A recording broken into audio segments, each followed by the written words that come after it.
بسم اللہ الرحمن الرحیم اللہم صلی علی محمد و آلہ و اطرتہ بیاد کل معلوم لکم۔ السلام علیکم خواتین و حضرات اور میرے عزیز طلبہ و طالبات، جیسا کہ میں آپ لوگوں سے پہلے بھی بتایا تھا کہ ہماری اس چھوٹی سی اکیڈمی میں عظیم لوگ آتے ہیں، بڑے بڑے لوگ آتے ہیں، ان کی شفقت ہے، ان کی محبت ہے کہ میری ریکویسٹ پہ ادھر تشریف لاتے ہیں۔ تو آج دو شخصیات سے آپ کی انشاءاللہ ملاقات ہونے والی ہے۔ ایک ہیں پروفیسر تفاخر محمود گوندل صاحب، جو کسی تعارف کے محتاج نہیں ہیں۔ ابھی سر جو ہیں رستے میں پہنچنے والے ہیں۔ وائس پرنسپل ریٹائرڈ ہوئے ہیں گورنمنٹ گجرات کالج سے، اور مختلف پنجاب کے گورنمنٹ کالجز میں تدریسی فرائض سر انجام دیتے رہے ہیں۔ سر کی عدم موجودگی میں ان کا تعارف میں کروا دیتا ہوں۔ پبلک سروس کمیشن کے تھرو آپ سلیکٹ ہوئے ایز اے لیکچرر، اور ایسوسیٹ پروفیسر کی پوسٹ سے حال ہی میں ریٹائرڈ ہوئے ہیں۔ یہ تو ان کے ایک پہچان تدریس کے حوالے سے ہے۔ دوسرا سر کا جو تعارف ہے، جس کی وجہ سے ان کو مقبولیت ملی، وہ ان کی وجہ شہرت شاعری ہے۔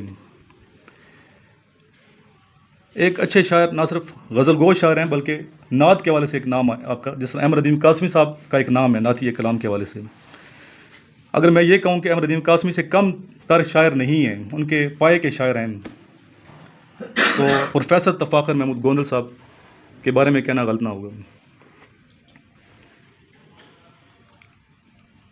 غزلوں کے حوالے سے آپ کی ایک پہچان ہے، غزلیات لکھی، غمزہ خوباں آپ کی ایک بک، گیسوئے برہم، نگت نور نعتیہ کلام، معارف العباد نثری کاوش ہے آپ کی، تقدیس نعتیہ مجموعہ، جلوہ ہائے جمال سفرنامہ حجاز بہت ہی اعلیٰ پائے کا سفرنامہ ہے، اور ایک ایک لفظ سے نبی پاک صلی اللہ علیہ وسلم کی عقیدت اور محبت جھلکتی ہوئی محسوس ہوتی ہے۔ پڑھنی چاہیے یہ بک، آپ سب کو پڑھنی چاہیے۔ تجلیات رسالت صلی اللہ علیہ وسلم سیرت طیبہ کے حوالے سے آپ کی بک ہے۔ افتخار تفاخر نثری کاوش ہے آپ کی۔ رنائی تحریر، چونکہ بیسیکلی آپ روزنامہ جنگ اور ایکسپریس کے حوالے سے پہچانے جاتے ہیں، کالم نگار ہیں، تو ان کے کالموں کے جو مجموعے شائع ہوئی ہیں تو رنائی تحریر کے حوالے سے شائع ہو چکے ہیں۔ اقبال اہل بیت کی حضور بہت اچھی کتاب ہے سر کی، نثری کاوش ہے، اور یہ کتاب صدارتی ایوارڈ کے لیے منتخب ہو چکی ہے۔ اس کے علاوہ مختلف یونیورسٹیوں میں علمی ادبی خدمات پر کم از کم اس ٹائم ایم فل لیول کے 6 تھیسز آپ کی شخصیت پہ اور آپ کے فن پہ ہو رہے ہیں۔ اس پائے کی شخصیت ہے ماشاءاللہ۔ بین الاقوامی شہرت یافتہ ماہر اقبالیات ڈاکٹر ہارون الرشید تبسم صاحب نے تفاخر ادب کتاب تحریر کر کے خراج تحسین پیش کیا سر کو، اور ایک کتاب کی تقریب پذیرائی کی صدارت ڈاکٹر عبد القدیر خان نے کی۔ ایک شعر اکثر میں پڑھتا ہوں، میرے ہاتھوں اور میرے ہونٹوں سے خوشبو جاتی نہیں، کہ میں نے اس میں محمد لکھا بہت چوما بہت صلی اللہ علیہ وسلم۔ اس حوالے سے اگر سر کی شخصیت کو مد نظر رکھا جائے تو یہ شعر ان کی شخصیت پہ جچتا ہے۔ دوسری جو اہم شخصیت جو تشریف فرما ہیں، رونق کے محفل ہیں، احمد علی صاحب ہیں، اور سر کا میں بہت مشکور ہوں، شکر گزار ہوں کہ سر نے میری ریکویسٹ کو عزت کی نگاہ سے دیکھا اور یہاں تشریف لائی۔ دبئی میں سر رہے ہیں 12 سال، 12 سال کنسٹرکشن سے ان کا تعلق ہے، بڑے بڑے ولاز بناتے ہیں۔ ابھی سر بتا رہے کہ 2 ولاز جو ہیں اس پہ کام ہو رہے ہیں، اور سر نہ صرف ایک موٹیویشنل اسپیکر ہیں بلکہ اگلے درجے کے اسپیکر ہیں، جنہیں کہتے ہیں انسپائریشنل اسپیکر۔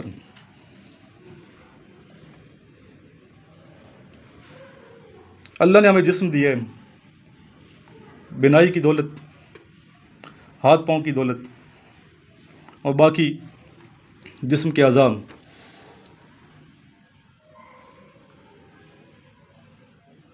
اور کسی کی یہ نعمت چلی جائے تو لوگ morale ڈاؤن کرتے ہیں اپنا. لیکن سر ایک ایسے انسپائریشنل اسپیکر ہیں، ایک ایسی انسپائریشنل شخصیت ہیں کہ بینائی کی دولت کھو جانے کے باوجود معاشرے میں اپنی خدمات سے انجام دے رہے ہیں. اور جو میرا مقصد ہے مین کہ پاکستان کی سلامتی اور ترقی کے لیے مسلسل کوشش کرتے رہنا.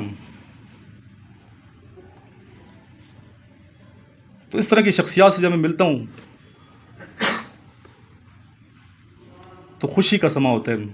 اور ہماری خوش قسمتی ہے، آپ لوگوں کی خوش قسمتی ہے، دیکھنے والوں کی خوش قسمتی ہے کہ آج ہم میں یہ شخصیت موجود ہیں، احمد علی صاحب.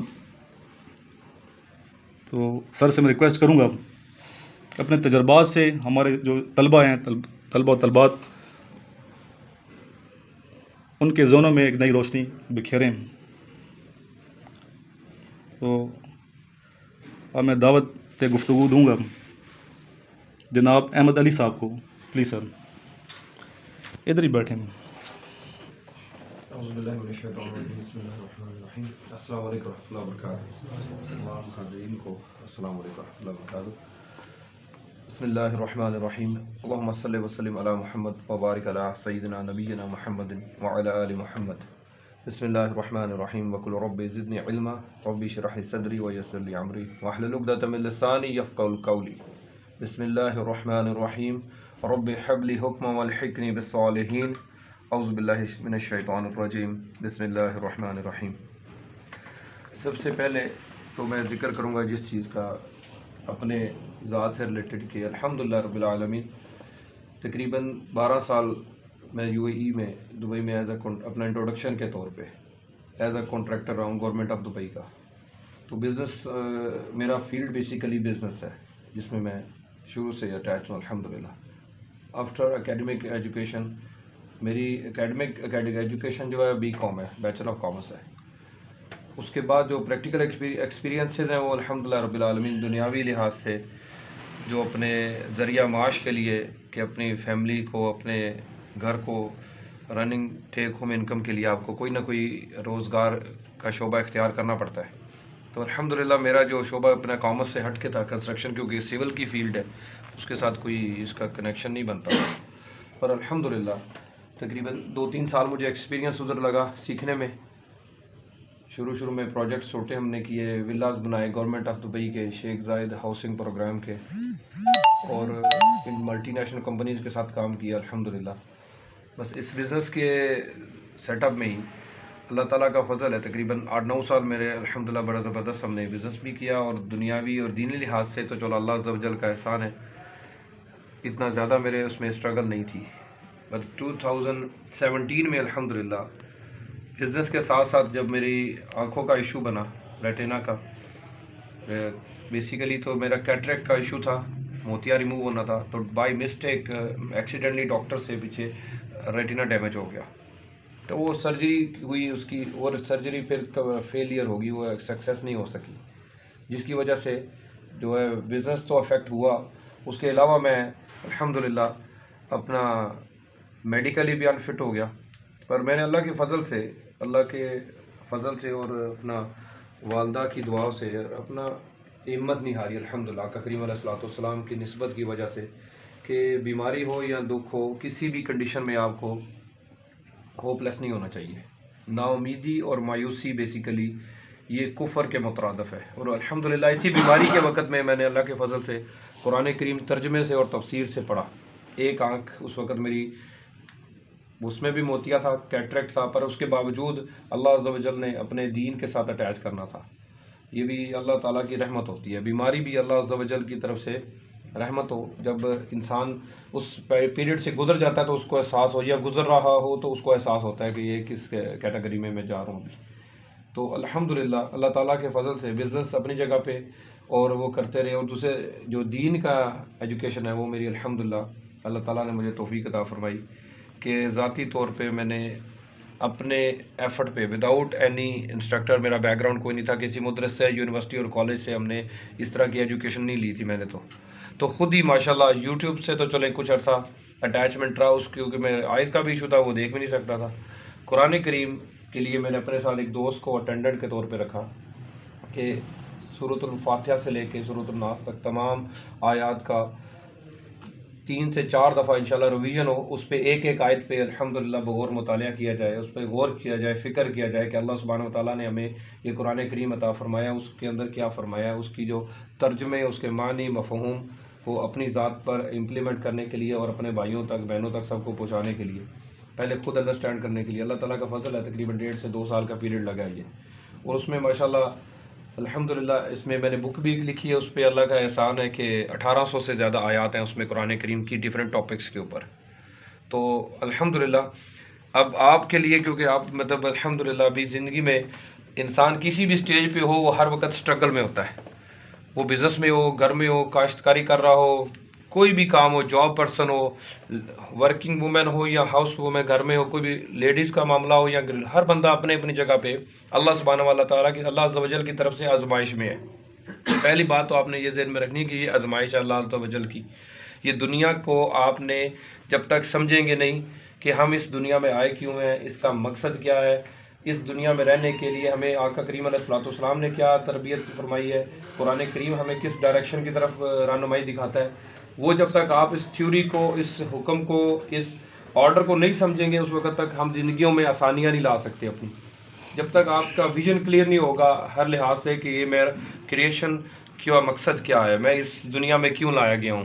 ہم دنیا میں اولادیں ہیں، لوگوں کے گھر میں ہم پیدا ہوتے ہیں، بڑے ہوتے ہیں، مسلمانوں کے گھر میں، کوئی ہندوؤں کے گھر میں، کوئی کسی مذہب میں، کوئی کسی مذہب میں پیدا ہوتا ہے، تو کیا وہ پیدا ہوتا ہے تو اپنے بزنس کرتا ہے یا دنیا داری میں اسکولنگ کرتا ہے، پھر وہ سے کھا پی کے اور ان دنیا داری کے کام کر کے مر جاتا ہے، تو اس کا کوئی مقصد نہیں ہے۔ تو اس چیزوں پہ اگر آپ غور کریں تو آپ خود دیکھیں گے کہ ہمارے کتنے آباء و اجداد، مطلب والد والدہ کئیوں کے فوت ہو چکے ہیں، دادا دادی، نانا نانی سارے تو دنیا سے جا چکے ہیں وہ لوگ۔ تو ان کو جب غور کیا جائے تو ان کے ماں باپ کو جب دیکھا جاتا ہے تو یہ پوری ایک چین نظر آئے گی آپ کو، سیدنا آدم علیہ الصلوۃ والسلام سے لے کے آج کی ڈیٹ تک۔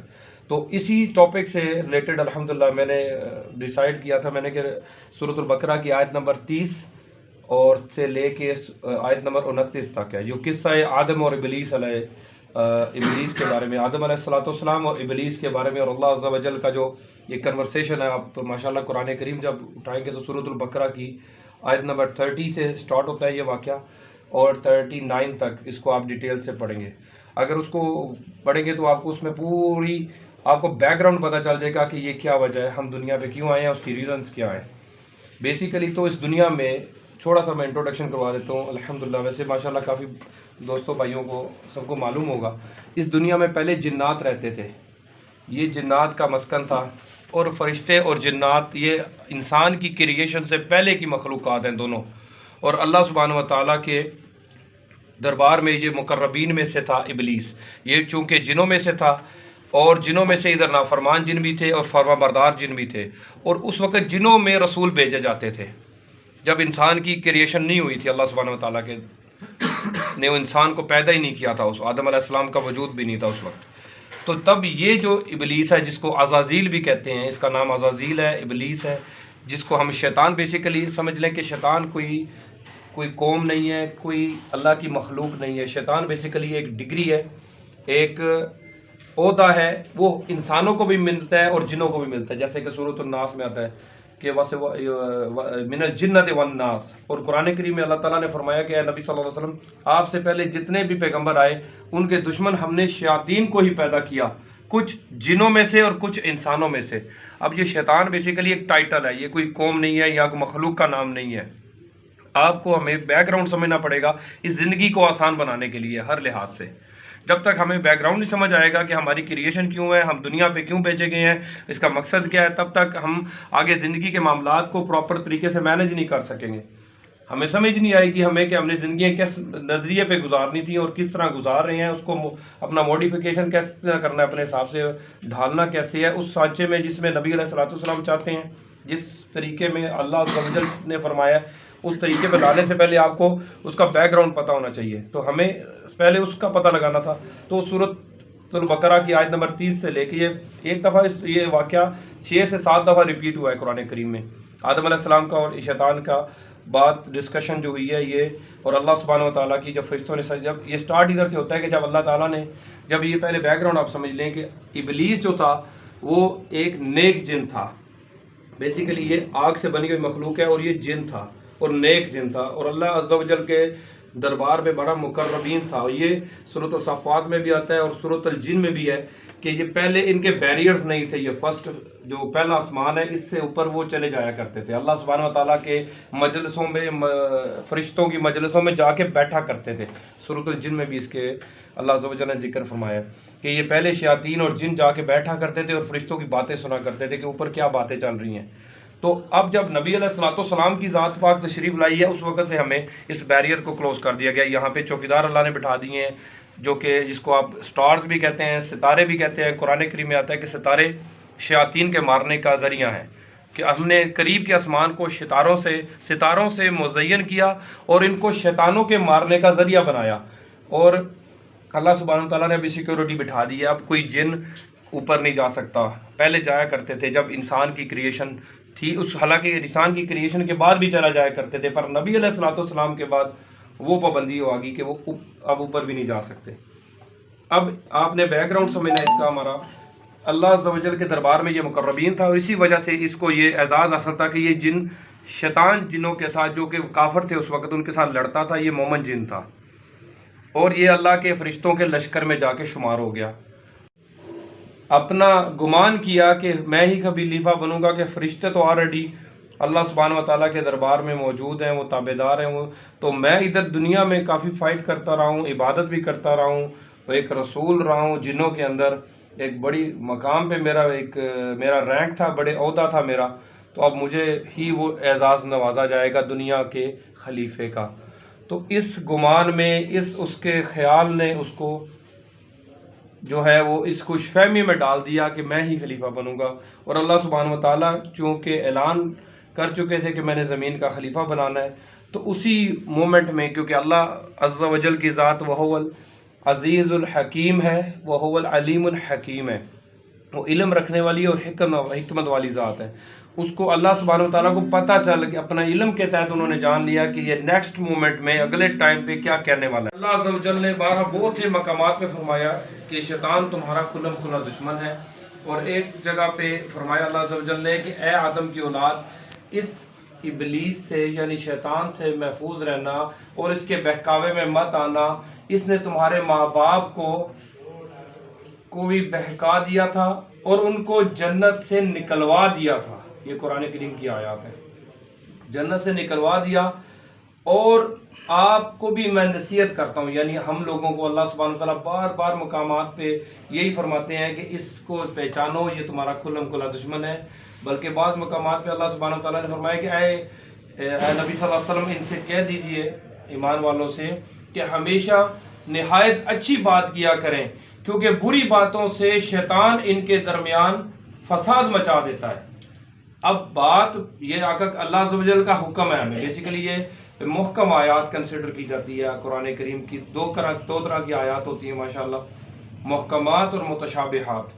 جو محکمات آیاتیں ہیں جس میں اللہ عز و جل آرڈر دیتے ہیں وہ آپ کو as it is he follow کرنے پہ، جیسے نماز کا آرڈر ہے، برے کاموں سے رکنے کا آرڈر ہے، زکوٰۃ کا آرڈر ہے، تو یہ فرقہ واریت نہ کرنے کا بھی آرڈر ہے. وَلَا تَفَرَّقُوا والی جو آیت ہے وہ بھی محکم آیت ہے، تو جس پہ ہم تلے ہوئے ہیں کہ ہم نے کرنا ہی کرنا ہے، کیونکہ ہمیں غلط کانسیپٹ ہمارے ذہنوں میں ڈال دیے گئے ہیں، کیونکہ اس پیٹرن پہ ہم چلے نہیں ہیں. اللہ عز و جل کے جب قرآن کریم کے ذریعے ہدایت لی جاتی تو معاملات سب سے کلیئر ہو جانے تھے، اور محبت اور اخلاق سے لی جاتی، اور آقا کریم صلی اللہ علیہ وسلم کی محنت اور آپ صلی اللہ علیہ وسلم کی جو اپنی محبت کو مد نظر رکھ کے کی جاتی، تو پھر تبلیغ میں مزہ آنا تھا، پھر دکھ نہیں ہونا تھا، پھر سارے بھائی لگنے تھے آپ کو.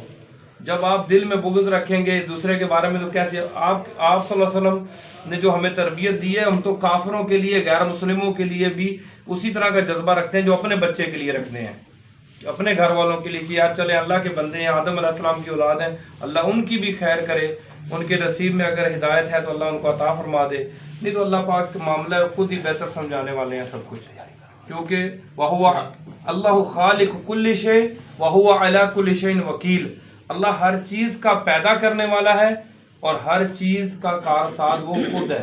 اس سے بہتر کو مینجمنٹ کوئی نہیں کر سکتا، اس سے بہتر کو پلاننگ نہیں ہے، اسی کا ہی یہ کارسازی ہم اور آپ لوگ جو بیٹھے ہوئے ہیں یہ اللہ ہی کی حکمتوں کے تحت ہے، یہ پاسبل نہیں ہو سکتا۔ اگر کوئی ہدایت لیتا ہے تو اللہ کے حکم سے، اگر کوئی گمراہی میں جاتا ہے تو وہ بھی اللہ کے حکم سے ہی جاتا ہے، کیونکہ اللہ عز و جل نے نبی علیہ السلام کو فرما دیا کہ آپ جن لوگوں کے بارے میں پریشان ہو رہے ہیں تبلیغ کر کر کے کہ یہ ایمان لے آئیں، تو آپ اپنے دل میں رنجیدہ مت ہوں، بلکہ آپ جان لیں کہ اگر میرا ارادہ یہی ہے کہ یہ ایمان نہ لائیں، کیوں نہ لائیں؟ کیونکہ اللہ سبحانہ و تعالیٰ کی ذات جو ہے وہ غفور الرحیم ہے، وہ علیم ہے، وہ جانتی ہے کہ انہوں نے میری دعوت کی، میری بات کی ناقدری کی ہے۔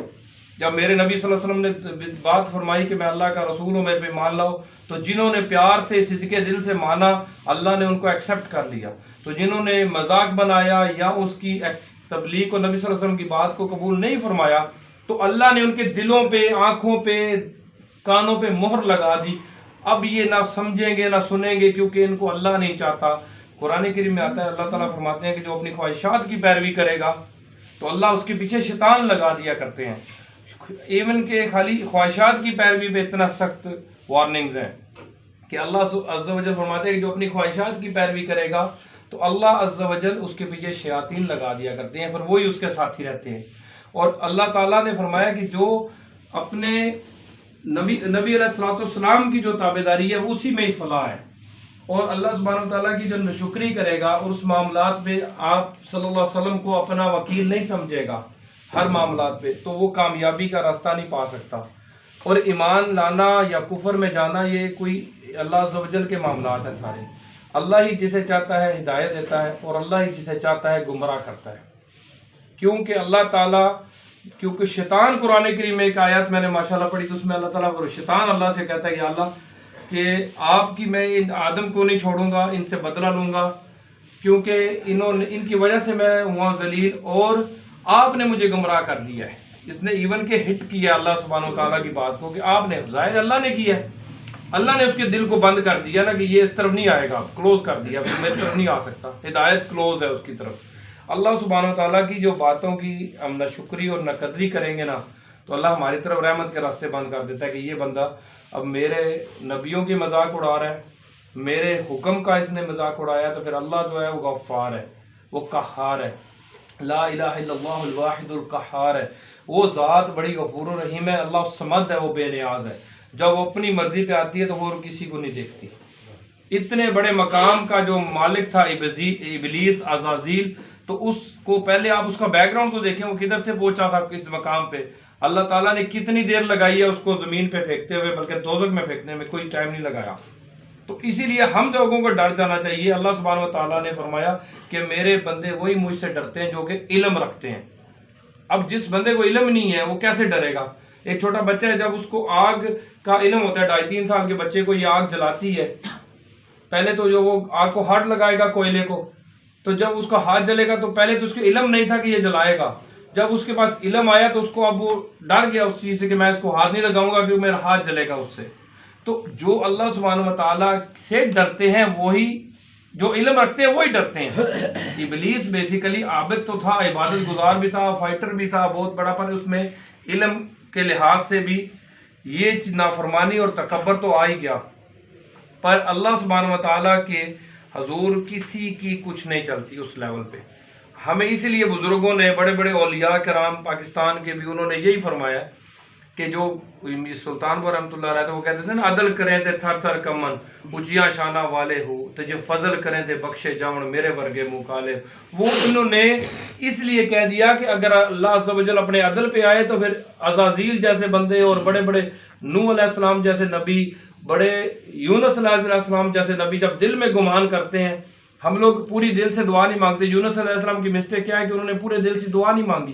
قرآن کریم کی آیت اللہ عز و جل فرماتے ہیں کہ یونس نے جب مجھے پکارا تو وہ دل سے بوجھا ہوا تھا جب مجھے وہ پکار رہا تھا، تو اتنی سی بات پہ اللہ نے ان کو پکڑ کے مچھلی کے پیٹ میں رکھ دیا کہ تو اتنے لیول کا بندہ ہو کہ کیسی سوچ رکھی تو نے کہ یونس علیہ السلام جیسا نبی جب اتنا آدھے دل سے دعا مانگے اللہ تعالیٰ سے تو اللہ اس کو پکڑ لے۔ ظاہر ہے اس کی سروس کرنے کے لیے پکڑا، اس کو عذاب تھوڑی دینا تھا اتنا بڑا۔ پر ایک بات ہے کہ اللہ کے بندے پہ اللہ زیادہ چیک اینڈ بیلنس رکھتا ہے۔ جو شیطان کا ساتھی بن جاتا ہے اس کو تو وہ کھلی ڈیل دے دیتا ہے کہ چلو ٹھیک ہے یہ تو آلریڈی ریجیکٹ مال ہے. ورڈنگ میں ایک ہی میں بات کر سکتا ہوں کہ اسوہ حسنہ کو فالو کرنا، جیسے کھاتے تھے آپ صلی اللہ علیہ وسلم، جیسے رہتے تھے، جیسے آپ صلی اللہ علیہ وسلم کا اخلاق ہے، آپ صلی اللہ علیہ وسلم نے جیسے لوگوں کے ساتھ عمل کر کے دکھایا ہے، اپنے رشتہ داروں کے ساتھ کیسا سلوک، اپنی ازواج کے ساتھ، اپنے بچوں کے ساتھ، اپنے اصحاب کے ساتھ، اور کفار کے معاشروں کے ساتھ، یہود کے ساتھ، نصارہ یا دوسرے لوگوں کے ساتھ جیسا آپ نے ٹریٹمنٹ پریکٹیکلی کر کے پرفارم کیا ہے، بیسیکلی اس کی پریکٹیکل پرفارمنس کو فالو کرنے کی ضرورت ہے ابھی. اب فضائل کی بات تو ہم سب کرتے ہیں ماشاءاللہ، پر ان کی ذات کو کاپی کرنے میں سب سے بہترین چیز جو ہے وہ اخلاق ہے. جیسا کہ اللہ عز و جل نے فرمایا کہ انک علی خلق عظیم، اللہ کے نبی علیہ الصلوۃ والسلام کا اخلاق سب سے اعلیٰ ہے. تو اخلاق پہ ہم متفق ہو سکتے ہیں، ہم باقی چیزوں پہ تو اختلاف ہی بن جائے گا، اور اخلاق پہ کوئی اختلاف نہیں کر سکے گا. یہ اللہ کے حکم سے میرے ذہن میں ایک اللہ کے فضل سے آئیڈیا ہے کہ یار یہ تو اخلاق ایسی چیز ہے جس پہ کوئی بھی سیکٹ کا، سنی شیعہ وہابی دیوبندی اہل حدیث، کسی بھی سیکٹ کا ہمارا بھائی ہو مسلمان، حالانکہ مسلمان ہی ہے، پر یہ ڈیوائیڈ کر دیا گیا، یہ غلطی ہے، یہ گناہ ہے. حالانکہ یہ محکم آیت کی خلاف ورزی ہو رہی ہے، کیونکہ میں نے جو اللہ کے فضل سے بک لکھی ہے اس میں 41 آیات ہیں صرف فرقہ واریت کے اگینسٹ اور اختلاف کی مذمت میں. اللہ سبحانہ و تعالیٰ نے اگزامپلس دی ہیں کہ تم سے پہلے بھی لوگ ہیں، امتیں جو برباد ہوئی ہیں وہ اختلاف کی وجہ سے برباد ہوئی ہیں. تو اختلاف میں مت پڑنا، بلکہ ایک دوسرے سے محبت رکھنا اور جوڑ کے رہنا ایک دوسرے کو ایک امت کی طرح. نبی علیہ الصلوۃ والسلام نے فرمایا کہ مسلمان کی مثال ایک دیوار کی جیسے ہے، جس کی ایک اینٹ دوسری اینٹ کو مضبوط کرتی ہے. تو جب ہماری اینٹیں ہی ڈیفرنٹ ایریا سے آگے لگی ہوں گی تو دیوار کیسے مضبوط ہوگی؟ پہلے تو ایک ہی پیٹرن پہ سارے آئیں. ایک اخلاق ہے رسول اللہ صلی اللہ علیہ وسلم کا، قرآن اور حدیث کے تحت ہم نے اس کو فالو کرنا ہے، آقا کریم صلی اللہ علیہ وسلم کے صدقے، آپ صلی اللہ علیہ وسلم کی تعلیمات کے مطابق. تو اس کے علاوہ جب یہ دنیا کے دین کو تھوڑا سا لائف کو سمجھ جائیں گے، آگے ہماری نسلیں ہیں، فیملیز ہیں، بچے ہیں، آپ کے کاروبار ہیں، بزنس ہیں، آپ اس کو بھی اسی کیٹیگری میں لے کے جائیں گے کہ اگر میں اس طرح بیٹھا ہوں، میں پرچیزر کسی موبائل کی دکان پہ گیا ہوں تو میں جو لینے والا اگر گاہک میں ہوں تو بیچنے والا بھی میں ہی ہوں. اگر میں کسی چائے والے کی دکان پہ گیا ہوں یا کسی فروٹ والے کی دکان پہ گیا ہوں، یہ نہ سوچے کہ وہ ریڈی والا کوئی اور بندہ ہے، یار وہ میں ہی ریڈی والا ہوں. اپنے آپ کو پہلے اس کی جگہ پہ رکھیں، پھر اچھی بات کریں گے. آپ اس سے پہلے اچھی بات ہو نہیں سکتی ہے ہماری، کیونکہ ہم کھینچا تانی میں پڑے رہیں گے کہ یار یہ کتنے کا ہو گا جی، 200 روپے کا، کہنا جی 150 کا دے دے یار. تو یہ بحث میں وہ اپنا پل کرے گا، آپ اپنی طرف سے کسی جگہ پہ انڈرسٹینڈنگ ہی نہیں ہوگی. جب آپ محبت سے، اخلاق سے اور نبی علیہ الصلوۃ والسلام کی سنت پر چلتے ہوئے عمل کرو گے تو ہر چیز آپ کو پیاری لگنی شروع ہو جائے گی، اور ہر ایک کے لیے خلوص اور اخوت کا جذبہ ہماری زندگیوں میں ہونا چاہیے. جیسا کہ آپ سب کے لیے بھلائی طلب کرو گے، اللہ سبحانہ وتعالیٰ آپ کے راضی ہو جائیں گے، اور سب کو ایک ہی درد سے، ایک ہی محبت سے، ایک ہی نظر سے دیکھیں گے. یہ عدل و انصاف کا معیار بھی یہی ہے. اور نبی علیہ الصلوۃ والسلام نے جو فرمایا کہ تم جو اپنے لیے پسند کرتے ہو اپنے بھائیوں بہنوں کے لیے بھی وہی کچھ پسند کیا کرو.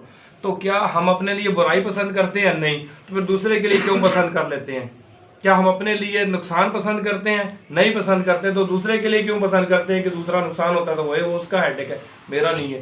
یہ بیسیکلی پریکٹیکلی لائف میں ہمارے جب تک ہم اپنا اگزامپل نہیں دیں گے، اپنا عملی نمونہ پیش نہیں کریں گے، معاشرہ سوسائٹی نہیں سیٹل ہو سکتا. اللہ تعالیٰ سے بس ہمیں کوشش ہونی چاہیے. 3 طبقے ہیں، میرا اپنی اسیسمنٹ ہے، جو معاشرے کو بناتی بھی ہے اور بگاڑتی بھی ہے. پہلا طبقہ والدین کا ہے، گھر سے. جب میں باپ ہوں، میرے پاس فون آیا ہے تو میں نے جھوٹ بول دیا، میں گجر خان گیا ہوا ہوں. بچہ میری شکل دیکھ رہا ہے کہ بابا جھوٹ بول رہا ہے، یہ تو میرے سامنے بیٹھا ہوا ہے، تو میرا بچہ میرے سے کیا اثر لے رہا ہے؟ سوسائٹی تو میری، میں خود اپنی بچوں کو خود دوزخ میں پھینک رہا ہوں. ہماری مائیں، ہماری فیملی ہیں جو صبح 7-8 بجے بچوں کو اسکول بھیجنے وقت تو بڑی ٹینشن لیتی ہیں کہ بچہ دوزخ اسکول میں نہیں جائے گا تو کیا ریڑھی لگائے گا تو فیل ہو جائے گا. یہ نہیں سوچتی ہیں کہ جو فجر کے ٹائم نہیں اٹھے گا تو فرشتے اس کو اٹھا کے دوزخ میں پھینکیں گے. تو وہ ہمیں پین نہیں ہے، کیونکہ ہمارے نزدیک اللہ سبحانہ و تعالیٰ کی اور آقا کریم صلی اللہ علیہ وسلم کی باتوں کی قدر نہیں ہے. کیا ہم ان کی باتوں کی عزت نہیں کرتے ہیں؟ اگر ہمارے نزدیک اللہ سبحانہ و تعالیٰ کی قرآن کریم میں سورۃ الانعام میں بھی بہت سے مقامات پہ اور قرآن کریم میں اللہ سبحانہ و تعالیٰ نے فرمایا لوگوں نے اللہ تعالیٰ کی قدر نہیں پہچانی جیسی پہچاننی چاہیے تھی. جس لیول کی قدر اللہ کی پہچاننی چاہیے تھی ہم نے وہ پہچانی نہیں ہے. اسی وجہ سے ہمیں سزائیں ملتی ہیں، آزمائشیں میں آتے ہیں. یہ نہیں کہ وہ ہمیں اللہ تعالیٰ عذاب دیتا ہے، اللہ آزمائش کے طور پہ ڈالتا ہے. پر یہ آزمائش بھی ہے اس پہ بھی اگر صبر کریں گے تو برکت ہو جائے گی۔ اگر آپ نبی علیہ الصلوۃ والسلام نے فرمایا کہ مصیبت جب واقع ہو اسی وقت صبر کرو، اس سے پہلے آپ اگر ایک پرندے کو، کبوتر کو یا کسی طوطے کو پنجرے میں ڈالیں، وہ پہلے پھڑ پڑاتا ہے، پنجرے کو مارتا ہے سر، جب نہیں نکل پاتا تو ایک جگہ پہ بیٹھ جاتا ہے، تو وہ جب بیٹھتا ہے تو اس کو صبر آ جاتا ہے، وہ صبر اس نے، ہماری بھی یہی حال ہے کہ جب ہمارے مسئلے مسائل حل نہیں ہوتے ہم پھڑ پڑاتے ہیں، تو جب مسئلے مسائل آئے تھے اس وقت صبر کیوں نہیں کیا؟ اب وہ پرندے کو بھی وہ صبر آیا ہے، اس نے صبر کیا نہیں ہے، کیونکہ ظاہر ہے اس کا حال ہی بھی آؤٹ نہیں ہے، وہ نکل ہی نہیں سکتا، اس کو پتہ ہے کلوز ہوں میں، اس سے پنجرے سے باہر ہی نہیں جا سکوں گا، تو لہذا وہ تھک کے بیٹھ جاتا ہے کہ اب میرا آپشن نہیں چل سکتا۔ تو انسان بھی ایسی مخلوق ہے کہ پہلے اپنی ٹرائیاں پوری مارتا ہے، آخر میں کہتا ہے جی بس صبر کر رہا ہوں، اللہ تعالیٰ کا فضل ہے، بڑا صبر کر رہا ہوں میں۔ بھائی کیسے کر رہے ہو؟ جب مصیبت واقعہ ہوئی تھی نبی علیہ الصلوۃ والسلام نے فرمایا اسی وقت صبر کرنا تھا، اور اس صبر کے ذریعے آپ نے وَاسْتَعِینُوا بِالصَّبْرِ وَالصَّلَاةِ کے ذریعے آپ نے نکلنا تھا اس سچویشن سے مقابلہ کرتے ہوئے۔ اگر آپ اکیڈمی میں ادھر آئے ہیں، آپ نے پاکستان، سوری شارٹ کٹ کرتا ہوں ایک بات کو، کہ آدم اور ابلیس کی جنگ، یہ کفر اور اسلام یہ شروع سے چلا آتا رہا ہے۔ اب ہمارا پاکستان ملک ہے، ہمارے ملک پاکستان کے ساتھ کتنے دشمن اٹیچ ہیں؟ انڈیا ہمارا سب سے بڑا دشمن ہے، اور ہم اپنے آپ کے خود بڑے دشمن ہیں۔ پچھلے دن ایک خطبے میں بیٹھا تھا، مولانا صاحب کہہ رہے تھے کہ اللہ تعالیٰ ظالموں کے ظلم سے بچا، تو میں اپنے آپ کو سوچ رہا ہوں کہ میرے سے بڑا ظالم کوئی ہے ہی نہیں ہے، کہ بندہ اپنے آپ کو سوچے، جیسے آدم علیہ السلام نے فرمایا کہ ربنا ظلمنا انفسنا وان لم تغفر لنا، یعنی میں نے اپنی جانوں پہ ظلم کیا۔ جب ہم جھوٹ بولتے ہیں تو ہم خود بڑے ظالم ہیں۔ اللہ تعالیٰ کا وعدہ ہے واللہ لا یہدی القوم الظالمین، اللہ ظالم لوگوں کو ہدایت نہیں دیا کرتا۔ واللہ لا یہدی القوم الفاسقین، اللہ فاسق لوگوں کو بھی ہدایت نہیں دیا کرتا۔ ہم پوری زندگیاں دعائیں کرتے رہیں، پوری زندگی روتے پٹتے رہیں، جب تک ہم نے ظلم نہیں چھوڑنا اللہ ہدایت نہیں دیتا، اس کا وعدہ ہے واللہ لا یہدی القوم الظالمین۔ ظالم سے مراد پہلے اس کی ظلم کی ڈیفینیشن ہم سمجھیں کہ ظلم کہتے کس کو ہیں؟ ظلم کہتے ہیں اللہ عز و جل کی نافرمانی کو۔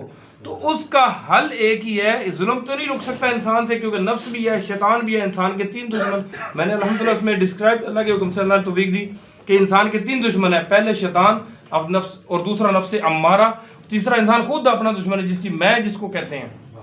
تو اب انسان اس کے تحت سوچے کہ یار میں نے تو اپنی جانوں پہ خود ظلم کر دی ہے۔ اب آدم علیہ الصلوۃ والسلام نے جو کیا تو ہم نے اپنی جانوں پہ خود ظلم، ہمارے ظلم ہمیں خود نظر آ جائے گی۔ انسان اپنا محاسبہ خود کر سکتا ہے، کوئی اور نہیں کر سکتا۔ جب ظلم اپنے اندر نظر آئے گا تو پھر ہدایت کا راستہ کلوز ہے، ہدایت کا راستہ کلوز ہے تو آگے راستے نہیں کھلنے والے سارے۔ اللہ سبحانہ تعالیٰ نے فرمایا کہ واللہ لا یہدی القوم الظالمین، میں ظالم لوگوں کو ہدایت نہیں دیتا۔ تو میں نے کہا یار یہ تو پھر سارے ظالم ہو گئے ہیں، کوئی بھی نہیں بچے گا، سوائے نبیوں کے تو کوئی بندہ باز ہی نہیں سکتا۔ اس میں نے ایک ہی اللہ کے حکم سے اللہ نے توفیق عطا فرمائی، اس میں ایک ہی حل ہے، بسم اللہ الرحمن الرحیم۔ میں ایک دوسرے بھائیوں کو ایک وظیفہ بتاتا ہوں کہ وہ وظیفہ کر لیا کریں، تو اس میں فائدہ ہو جاتا ہے کہ انسان سے ظلم گناہ کوئی نہ کچھ ہو ہی جاتے ہیں، نفس کے ذریعے یا شیطان کے ذریعے۔ تو آپ پہلے ہے بسم اللہ الرحمن الرحیم، استغفر اللہ، الحمدللہ، لا حول ولا قوت الا باللہ، لا الہ الا انت سبحانک انی کنت من الظالمین۔ یہ 5 باتیں ہیں، جو بندہ یہ تسبیحات پڑھتا رہے گا اس کو ہر طرح کے ظلم سے، فسق سے اللہ نجات دیتا رہے گا، معافی دیتا رہے گا، کہ اگر اسے ہوتی بھی جائے گی تو نال ہی کلیئر ہوگا اکاؤنٹ، کیونکہ یہ تو حاضر ہو گیا کہ معافی مانگنے کے لیے، یا اللہ میں اپنے ساتھ نفس بھی ہے، خواہشات بھی ہیں، شیطان بھی ہے، کتنے دشمن ساڑھے پیچھے اللہ جی آپ نے بھی لگائے ہوئے ہیں، یہ تو اللہ نے لگائے ہیں نا، اور پروٹیکشن بھی آپ نے دینی ہے، کیونکہ ہم تو مقابلہ نہیں کر سکتے، کمزور ہے انسان اتنا فائٹ بیک کیسے کرے گا سوائے اللہ کی مدد کے۔ وَتَوَكَّلْ عَلَى اللَّهِ فَهُوَ حَسْبُهُ، اللہ تبارک و تعالیٰ پہ جو بھروسہ کرے گا وہ کامیاب ہو جائے گا، اسی پہ اللہ حسبی اللہ ونعم الوکیل ہے۔ کہ اب آپ نے نبی علیہ الصلوۃ والسلام کی تعلیمات پہ اور بڑے حوصلے سے، ہمت سے آپ نے ماشاءاللہ ایجوکیشن میں آپ نے آگے جانا ہے، کیڈٹس میں آگے، کالج میں آپ نے پاکستان کا دفاع کرنا ہے، یا زندگیوں میں جس بھی سیکٹر میں آپ جاؤ، کوئی بزنس کرو یا کوئی کاروبار کرو تو کوئی مسئلہ نہیں، اپنی زندگیوں کو، اپنی نسلوں کو، اپنے گھر والوں کو دوزخ سے اور عذابوں سے بچا کے رکھو۔ آپ پروٹیکشن بنو گے نا اپنے گھر والوں کے لیے۔ اگر میرے والدہ کو یا والد کو نئی چیزوں کا پتہ، میرے والدہ نے یا والد نے قرآن ترجمے سے نہیں پڑھا تھا، میرے بزرگوں نے، اگر تو میں ہی ان کو بتاؤں کہ ابو جی امی جی قرآن کریم میں یہ لکھا ہوا ہے، اللہ سبحانہ تعالیٰ ایسے فرماتے ہیں کہ اس طرح کا اخلاق چاہیے، اس طرح کا پریکٹیکل بننا چاہیے ہمیں، تو وہ سوسائٹی کی بیٹرمنٹ کے لیے بڑا پازیٹیو رہے گا، اور ہم میں سے ہی نکلیں گے۔ اگر میں ایک ہوں تو ہو سکتا ہے ایک بندہ، ایک نسل ہے پوری، ایک بندہ ویسٹ کوئی بھی نہیں ہے، ایک چائے بنانے والا بھی اگر کہتے ہیں وہ بھی ماشاءاللہ ہمارے سے افضل ہو سکتا ہے، اور ہے، ہر کو افضل سمجھنا چاہیے، نبی علیہ الصلوۃ والسلام نے فرمایا کہ جو شخص یہ سوچے کہ میری تعریف کی جائے وہ اپنا ٹھکانہ جہنم سمجھے، کیونکہ تعریفیں تمام اللہ رب العالمین کی ہیں، الحمدللہ رب العالمین ہے۔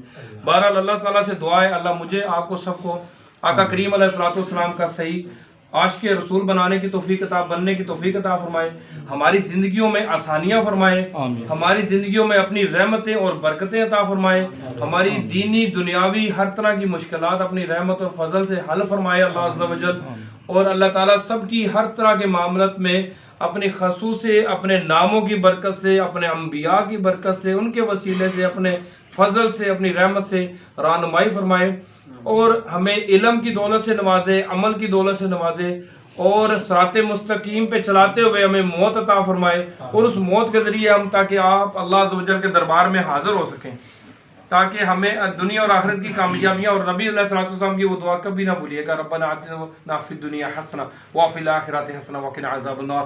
اس میں دنیا بھی حسنہ ہے، آخرت بھی حسنہ ہے، اور عذاب سے بھی نجات ہے۔ یہ تین باتیں ہی، یہ اتنی جامع دعا ہے نبی علیہ الصلوۃ والسلام کی کہ اپنی فیملی، بیوی بچے، دنیا میں بھی خوشی مانگ لی ہے کہ اللہ ادھر سے مصیبتیں پریشانیاں دور رکھو۔ اللہ سے پہلے تو نبی علیہ الصلوۃ والسلام نے فرمایا کہ مصیبتوں، پریشانیوں اور دکھوں سے اللہ کی پناہ مانگا کرو، اللہ کے کلمات کے ذریعے جو تسبیحات ہیں، بسم اللہ الرحمن الرحیم، استغفر اللہ، الحمدللہ، لا حول ولا قوت الا باللہ، لا الہ الا انت سبحانک انی کنت من الظالمین۔ اب کوئی بھی کلمہ پڑھتے ہیں، ہر نام ہی اللہ کا پاک ہے، آپ کوئی بھی دعا پڑھ لیں، بس اللہ کے ذریعے اللہ تعالیٰ کو پناہ مانگ لیں کہ یا اللہ یہ پناہ دے دے ان چیزوں سے، اگر واقعہ ہو جائے تو اس کو ختم ہونے کے لیے دعا کرتے رہیں، یا اللہ یہ مصیبت کے ٹائم سے نجات دے دے۔ ہم اتنے گناہگار بندے ہیں، ہم یہ فیس نہیں کر سکتے، ہم کسی نہ کسی جگہ پہ کوئی کلمہ کفر نہ کہہ دیں۔ مایوسی اور نا امیدی شیطان کا بہترین ہتھیار ہے بندوں کو اللہ کے دربار میں ریجیکٹ کروانے کے لیے، اس کا مین ہتھیار ہے۔ اور نبی علیہ الصلوۃ والسلام نے، آل محمد نے، نبی صلی اللہ علیہ وسلم کے بچوں نے، فیملیز نے یہی فیسنگ کی ہے سارے۔ آپ پریکٹیکل میں دیکھیں گے انشاءاللہ، ابھی معذرت کے ساتھ ٹائم وہ تھوڑا ہے، اور آلریڈی جو ہے نا ایک بات پہ بھی چلے جائے پھر وہ آگے بات چلی جاتی ہے۔ اللہ تعالیٰ ہمیں سب کو اللہ نبی علیہ الصلوۃ والسلام کی تعلیمات پر عمل کرنے کی توفیق دے، اور اللہ عز و جل ہر طرح کی برکتیں اور رحمتیں نازل فرمائے۔ عمران بھائی کو اور اکیڈمی کو اللہ تعالیٰ اپنے اس مشن میں کامیاب فرمائے، دنیاوی اور دینی ہر طرح کے معاملات کو سمجھ کر اس کو اللہ کی حکمت کی مدد سے، اللہ کی رحمت کی مدد سے چلانے کی توفیق عطا فرما دے۔ آمین یا رحمان، حسبی اللہ لا الہ الا هو علیہ توکلت وهو رب العرش العظیم، سبح قدوس رب الملائکۃ والروح، لا الہ الا اللہ الواحد القہار، لا الہ الا اللہ العظیم الحلیم، لا الہ الا اللہ رب العرش العظیم، لا الہ الا اللہ رب السماوات ورب الارض ورب العرش الکریم، حسبی اللہ نعم الوکیل، سبحان اللہ وبحمدہ، سبحان اللہ العظیم، لا حول ولا قوة الا باللہ العلی العظیم، سبحان ربک رب العزة عما یصفون، وسلام علی المرسلین، والحمد للہ رب العالمین۔ جزاک اللہ، بہت شکریہ سر، آپ تشریف لائے۔ معذرت میرے سے اگر کوئی بات۔ آج کا جو دن ہے بڑا بابرکت ہے، اور جن شخصیات سے ہماری ملاقات ہو رہی ہے عظیم شخصیات ہیں، جن کی گفتگو سے انشاءاللہ تعالیٰ ہماری سوچ جو ہے وہ بدلے گی۔ تو ابھی میں جن کو دعوت دوں گا اظہار خیال کے لیے، پروفیسر صاحب ہیں، گجرات سے تشریف لائے ہیں، پروفیسر تفاخر محمود گوندل صاحب ایک عظیم شخصیت ہیں۔ ان کا انٹروڈکشن میں نے سر کے آنے سے پہلے ہی کروا دیا اسٹوڈنٹس کو۔ تو خاص طور پہ نبی پاک صلی اللہ علیہ وسلم کی جو محبت ہے ان کی گفتگو سے جلگے گی۔ ان کی سر کی میں نے بکس پڑھی ہیں، نعتیہ کلام بھی اور نثری کلام بھی، اسپیشلی خاص طور پہ جو بک ہے جلوہ ہے جمال، سفرنامہ حجاز، ایک ایک لفظ میں خوشبو ہے، اور خوشبو کس کی؟ نبی پاک صلی اللہ علیہ وسلم کی سچی محبت اور عقیدت کی خوشبو آتی ہے۔ اور ہماری یہ خوش قسمتی ہے کہ سر آج یہاں موجود ہیں۔ تو میں آپ کے اور سر کے درمیان زیادہ حائل نہیں ہوں گا، تو اب میں اظہار گفتگو کے لیے موقع دوں گا پروفیسر تفاخر محمود گوندل صاحب کو۔ Please sir. رب اشرح لی صدری ویسر لی امری واحلل عقدۃ من لسانی یفقہوا قولی۔ تیرے نثار مجھے جو عطا کیا تو نے، کرم کیا مجھے اپنا بنا لیا تو نے، سبحان اللہ۔ اور اسی ادا پہ تیری مر مٹا یہ دیوانہ، خطا ہوئی تو خطا کو چھپا لیا تو نے۔ اور مومن کبھی غمناک نہیں ہو سکتا، وہ رفتہ ادراک نہیں ہو سکتا، سرکار دو عالم کی محبت کے بغیر انسان کا دل پاک نہیں ہو سکتا۔ سبحان اللہ۔ ایک چند معروضات پیش کرنے سے پہلے ایک ربائی برادر گرامی جناب عمران بھائی کی خدمت میں۔ عمران مجھے تیری محبت کی قسم ہے، دنیا میں وفاؤں کا تیرے دم سے بھرم ہے، ہر چند کے شادابی یہ نکھت بھی ہے گل میں، پھر بھی وہ لطافت میں تیرے پیار سے کم ہے۔ جزاک اللہ، تھینک یو۔ میرے انتہائی واجب الاحترام برادر گرامی جناب عمران صاحب، سرپرستان علم و فن اور مستقبل پاکستان کے شہپاروں، السلام علیکم ورحمۃ اللہ وبرکاتہ۔ مجھے یقین کیجئے کہ آج آپ کی خدمت میں حاضر ہو کر جو فرحت، جو لذت، جو مٹھاس اور جو لطف محسوس ہو رہا ہے، اس کی داد میرے امکان میں نہیں ہے۔ اور حق تو یہ ہے، یقین کیجئے کہ میں بڑی پنجاب بھر میں بڑی گیدرنگ میں جاتا رہا ہوں، بڑے عظیم الشان اجتماعات میں، لیکن آج آپ سے مخاطب ہوتے ہوئے جو میرے جذبات و احساسات ہیں، اس کے اظہار کے لیے مجھے دنیا بھر کے لفظوں کی جھولیاں خالی دکھائی دے رہی ہیں۔ حریم لفظ و معانی سے نسبتیں بھی رہیں، لیکن پر سلیقہ عرض ہنر نہیں آیا۔ آج کے مجھے محسوس ہو رہا ہے کہ عمران بھائی کے پاس آ کر میں واقعتاً یوں محسوس ہو رہا ہے جیسے میں کسی ایک گلستان میں آ گیا ہوں، جس کی خوشبو، جس کی لذت جو ہے، اس نے میرے مشام قلب و جاں کو معطر کر دیا ہے۔ اتفاق، بلکہ یہ حسن اتفاق دیکھیے کہ یہاں حاضر ہوتے وقت آج اس مہینے میں میں حاضر ہو رہا ہوں جس میں، یعنی ماہ ربیع الاول میں ابھی جاری ہے، جس میں میرے اور آپ کے آقا و مولا فداہ ابی و امی حضرت محمد رسول اللہ صلی اللہ علیہ وسلم آپ عالم بالا سے عالم امکان میں جلوہ گر ہوئے، حبیب کبریا ہستی کو اپناتے ہوئے آئے اور اسے زندگی پر پھول برساتے ہوئے آئے۔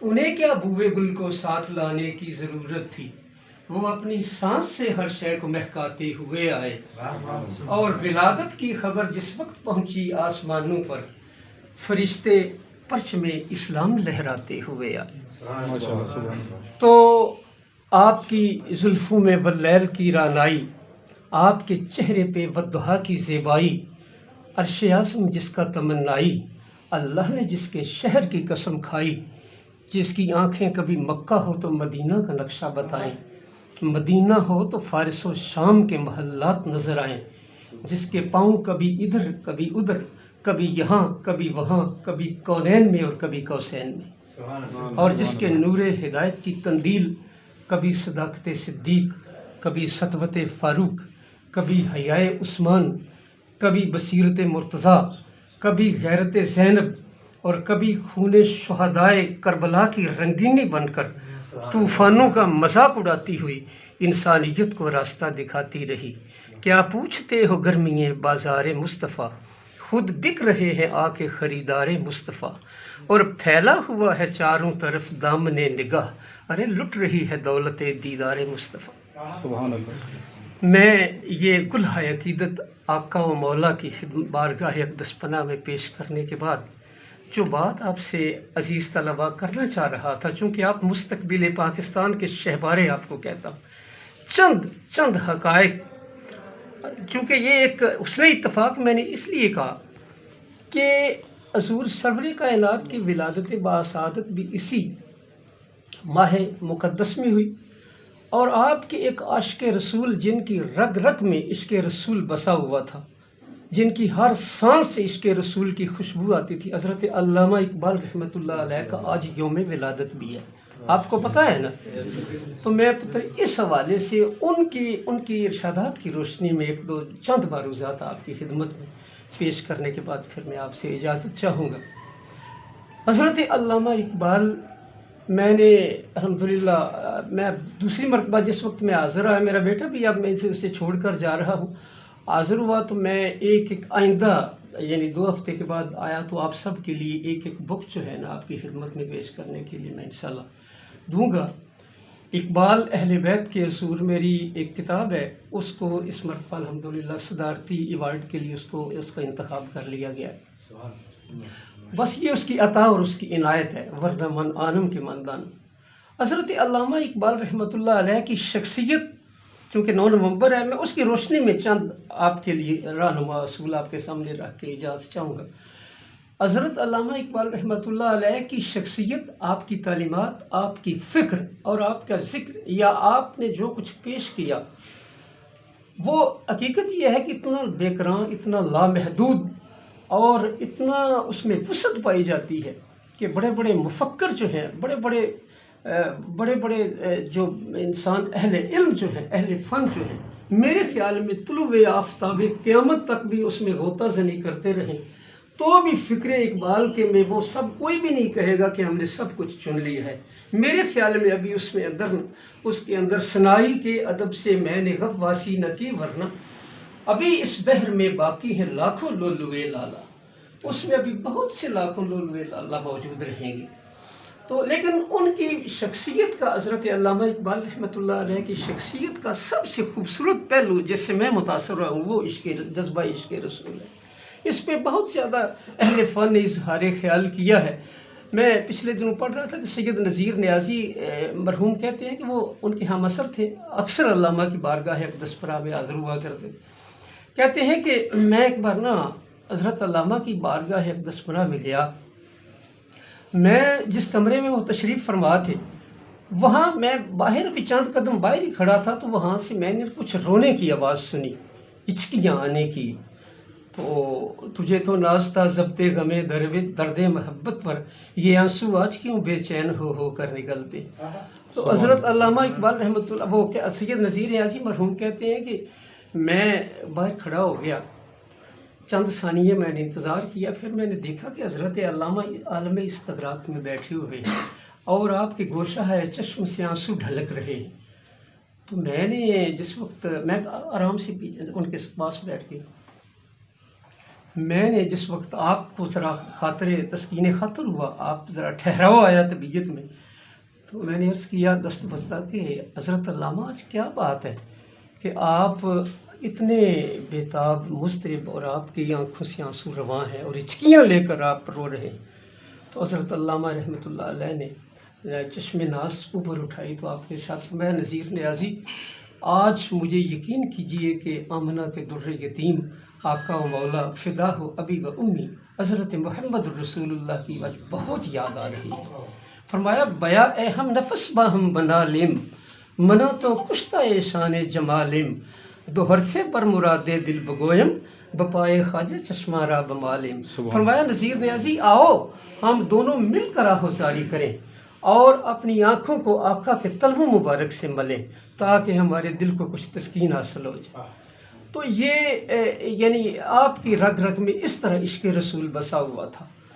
تو میں چاہتا ہوں کہ ان کی تعلیمات کے حوالے سے آپ نے جو کچھ انہوں نے اپنی قوم کے لیے یا اپنے نوجوانوں کے لیے جو کچھ چھوڑا ہے اس کی روشنی میں ذرا چاہتا ہوں کہ آپ کے عشق رسول کے گوشے جو ہے نا، یہ جو کچھ میں نے یہ تار چھیڑے ہیں نا، یہ ساز چھیڑا ہے جو میں نے حضرت علامہ سے عقیدت و محبت کا، میں چاہتا ہوں کہ شاید اسی توسل سے میری اور آپ کی نجات ہو جائے۔ یہ اتنا عشق رسول کا جذبہ جو ہے نا وہ آپ میں اتنا سرایت کر چکا تھا۔ تو وہ کسی نے واپس آئے تو کسی نے پوچھا، فقیر سید وحید الدین لکھتے ہیں کہ حضرت علامہ آپ اتنا عرصہ رہے یورپ میں تو آپ پر کچھ نہ مغربیت کا کچھ اثر نہیں ہوا، یہ کیا بات ہے؟ اسی طرح آپ وہی مشرقیت اور وہی نماز روزہ، وہی زمستانی ہوا میں گرچ تھی شمشیر کی تیزی، نہ چھوٹے مجھ سے لندن میں بھی یاد آبے سحر خیزی۔ تو وہاں جا کر بھی وہ آپ اسی طرح واپس آ گئی. بات کیا ہے؟ تو آپ نے ارشاد فرمایا کہ خیرہ نہ کر سکا مجھے جلوۂ دانش فرنگ، ارے سرما ہے میری آنکھ کا خاک مدینہ و نجف. تو اس لیے کہتے ہیں کہ مجھ پہ یہ چیز کبھی مغربیت کبھی مجھ پہ اثر انداز نہیں ہو سکتی. وہ آپ نے ان کی ایک بہت ہی معروف قسم کی ایک نعت سنی ہوگی، لوح بھی تو قلم بھی تو، تیرا وجود الکتاب، گنبد آبگینہ رنگ تیرے محیط میں حباب. وہ اس کا ایک خاص پس منظر ہے. وہ اس دور کے، میں کسی کا نام نہیں لینا چاہتا، وہ حضرت صاحب فرما رہے تھے کہ فرقہ واریت کو میں کبھی یہ اس میں اکیڈمی میں بھی اور بلکہ پاکستان کے لیے بھی یہ چیز بڑی مہلک ہے. لیکن اس دور میں کسی بہت بڑے ایک عالم نے یہ کہہ دیا تھا کہ اگر حضور سرور کائنات کا خیال مبارک جو ہے وہ نماز میں آ جائے تو نماز ٹوٹ جاتی ہے. حضرت علامہ اقبال مولوی سید میر حسن کے شاگرد رشید کو جلال آ گیا. آپ نے ارشاد فرمایا کہ لوح بھی تو قلم بھی تو، تیرا وجود الکتاب، گنبد آبگینہ رنگ تیرے محیط میں حباب.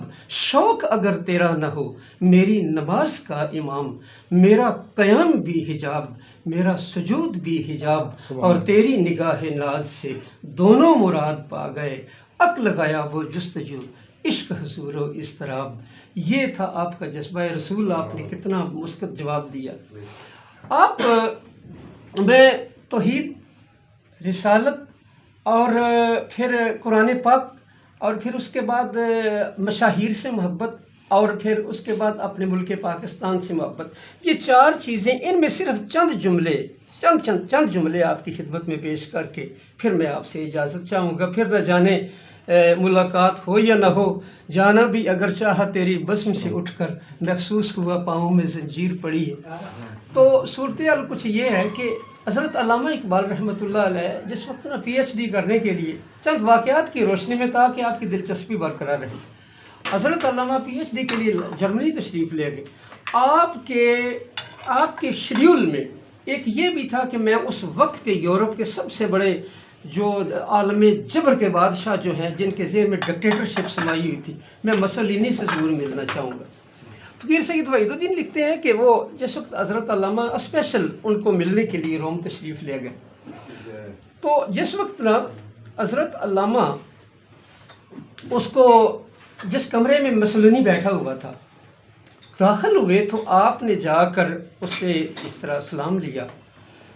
تو مسولینی جیسا ڈکٹیٹر اور عالم جلال کا جو ہے وہ جس کو دیوتا کہا جاتا تھا، اس نے جس وقت حضرت علامہ کا لمس محسوس کیا ہاتھوں میں، تو حضرت علامہ کی علمی جلالت کی وجہ سے اس کی پیشانی پہ پسینہ آ گیا. اور اس نے چھوٹتے ہی پہلا سوال یہ کیا کہ حضرت علامہ آپ مجھے یہ بتائیں کہ آپ نے مشرق اور مغرب کے علوم پہ دسترس ہے آپ کو، اور آپ نے اتنا آپ کو اللہ تعالیٰ نے عطا کیا ہوا ہے، آپ نے آج تک جتنی بھی کتب کا مطالعہ کیا، جتنی بھی کتابیں پڑھی ہوئی ہیں، انگلش، عربی، پرشین، جتنا بھی مطالعہ آپ نے، ان میں سب سے خوبصورت کتاب کون سی ہے؟ تو حضرت علامہ اقبال نے بلا تعامل جواب دیا کہ سب سے خوبصورت کتاب قرآن حکیم ہے. گر تم بھی خواہی مسلمان زیستن، نیست ممکن جس بقرآن زیستن. تو آپ نے فرمایا سب سے خوبصورت کتاب قرآن حکیم ہے. تو وہ شاعر نے بھی لکھا نا کہ سلاطین عالم تو لاکھوں ہے لیکن دو عالم کا سلطان اپنی جگہ ہے، بدلتی رہیں آسمانی کتابیں پر محمد کا قرآن اپنی جگہ ہے. تو حضرت علامہ نے کہا کہ میں نے اس نے دوسرا سوال یہ کیا کہ آپ مجھے یہ بتائیں کہ توحید تصور میں آج کے دن کی روشنی میں ان کے ذہن میں کیا تھا کہ اگر مسلمان یا آپ کا تصور توحید ٹھیک ہوتا تو ہمارا یورپ کا سب سے بڑا فلسفی نقش جس کو کہا جاتا ہے وہ آپ کے یعنی اسلام لانے کے بعد یا تصور توحید کا اقرار کرنے کے بعد پھر وہ منحرف نہ ہو جاتا، وہ گمراہ ہو گیا تھا بعد میں. تصور توحید کو قبول کر کے بیٹا یہ آپ کے علم میں ہونا چاہیے، وہ پھر اس نے وہ نا ڈی ٹریک ہو گیا تھا. تو اس نے کہا کہ وہ اگر تصور توحید ٹھیک ہوتا تو اتنا بڑا ہمارا دانشور جو ہے اتنا بڑا مفکر گمراہ نہ ہو جاتا. تو آپ کو پھر ایک دفعہ جلال آ گیا.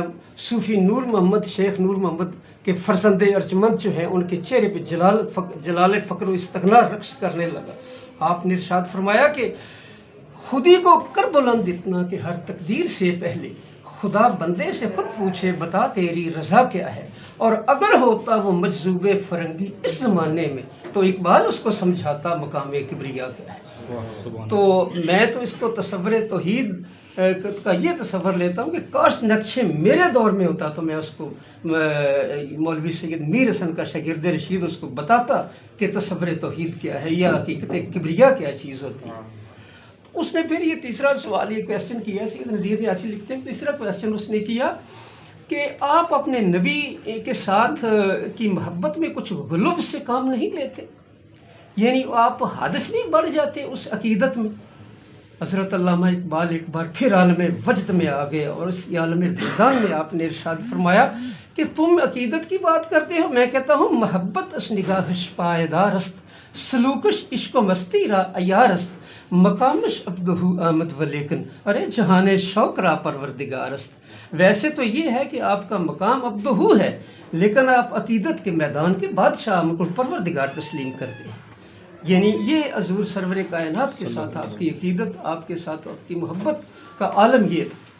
تو یہ پتہ یہ حضرت علامہ کی روشنی میں یعنی آپ بھی تصور توحید کو اسی طرح قائم رکھیے، قرآن پاک کے ساتھ بھی اسی طرح محبت، جس طرح حضرت علامہ نے فرمایا کہ اتنی ذخیم اور اتنی خوبصورت آزائش اور اتنی خوبصورت کتابوں کے باوجود سب سے خوبصورت کتاب جو ہوتی ہے وہ قرآن حکیم ہے، اور یہی وہ ہے جس کے سوز کی وجہ سے سیدنا عمر فاروق کی ہمشیرہ خاہر عمر جو ہیں وہ ان کی قرت سے، حضرت علامہ نے بڑی خوبصورت بات کہی، اسے شام ماوروں آور سحر را تو بقرآن باز خاں اہر نظر را تو میدانی کے سوزے قرت او ارے دیگر گوں کرد تقدیر عمر را۔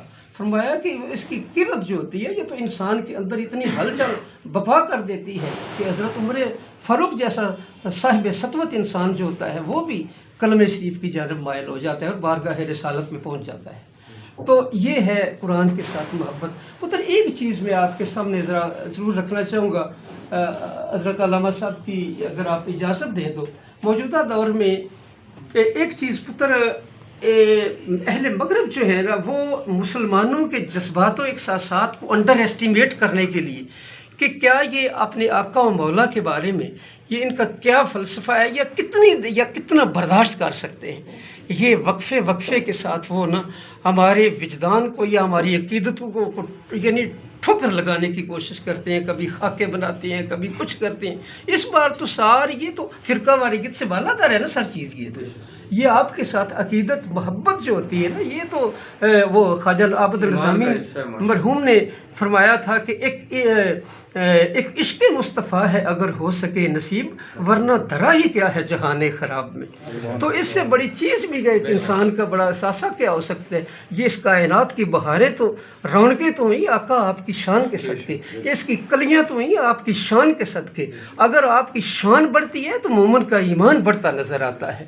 فرمایا کہ تیرے کرم سے میری سلامت ہے زندگی، تیرا کرم نہ ہو تو قیامت ہے زندگی، لے لے کا تیرا نام جیے جا رہا ہوں میں، سچ پوچھئے تو تیری بدولت ہے زندگی، تو چاہے زندگی تو مٹا دے ابھی ابھی، روز ازل سے تیری امانت ہے زندگی۔ تو یہ امانت، یہ زندگی اگر حضور سرور کائنات کی عزت و حرمت کے لیے اگر فدا ہو جائے تو اس سے بڑی، اور میرے خیال میں حضرت علامہ اقبال نے وہ اسی چیز کا کہا تھا نا کہ جس وقت غازی علم دین شہید رحمۃ اللہ علیہ نے عطا اللہ شاہ بخاری کی تقریر سے متاثر ہونے کے بعد وہ غازی اس کو راجپال کو قتل کیا، تو اس وقت حضرت علامہ اقبال رحمۃ اللہ علیہ نے یہ تعصف اور بڑی ہی حسرت کے ساتھ یہ ارشاد فرمایا کہ ترخانہ دا مڑا بازی لے گیا اسی تے گلاں ہی کرتے رہے۔ تو یہ پتہ یہ جذبہ عشق رسول جو ہوتا ہے اس کی حفاظت کیجئے، اس کو کبھی بھی جس وقت کبھی اس طرح کو وقت آ جائے تو اس کے لیے پھر اپنی سر جو ہے نا وہ یہاں خون جگر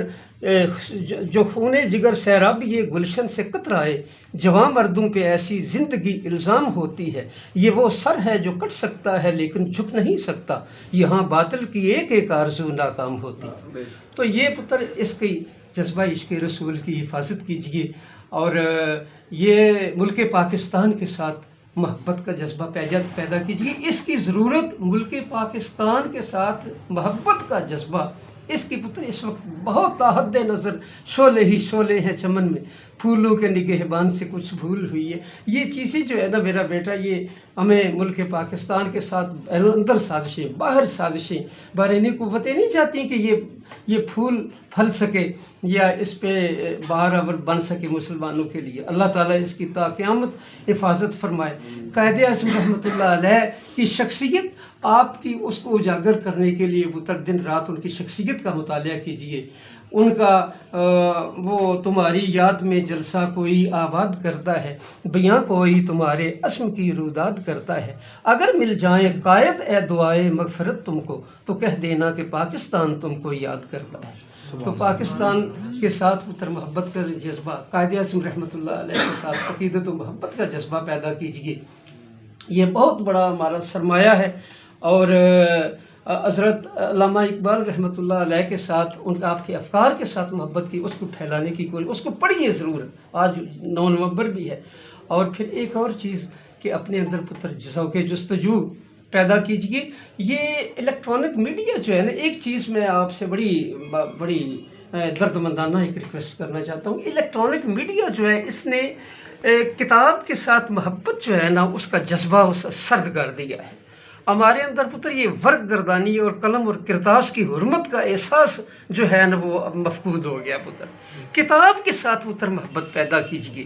یہ موبائلزم جو ہے نا، اس سے بہت زیادہ یہ اس کے فوائد بھی ہیں، میں اسے نہیں کہتا، لیکن یہ حضرت علامہ نے آج سے بہت پہلے یہ کہا تھا، آج سے 90 سال پہلے یہ شعر کہے تھے کہ ہے دل کے لیے موت مشینوں کی حکومت، احساس مروت کو کچل دیتے ہیں آلات. تو یہ ان کی بات اب سچ ثابت ہو رہی ہے.